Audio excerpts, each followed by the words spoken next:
On a des pratiques d'agroécologie en plus du bio.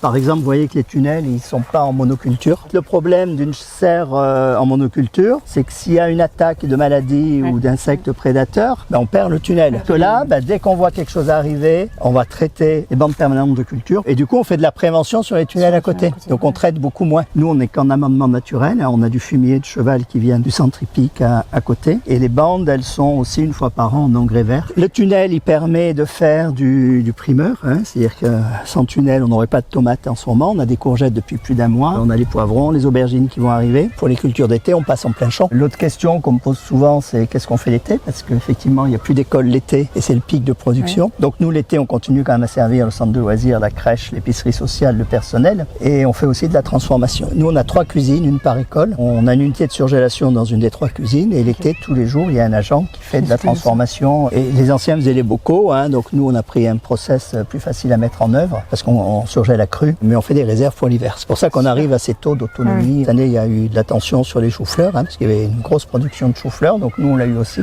Et du coup, à un moment, il faut les ramasser, les choux-fleurs, parce que sinon, ils s'ouvrent et ils montent à graines et on ne peut plus les manger. Donc, on a tout ramassé, on les a surgelés, puis on en ressort petit à petit, quoi, voilà.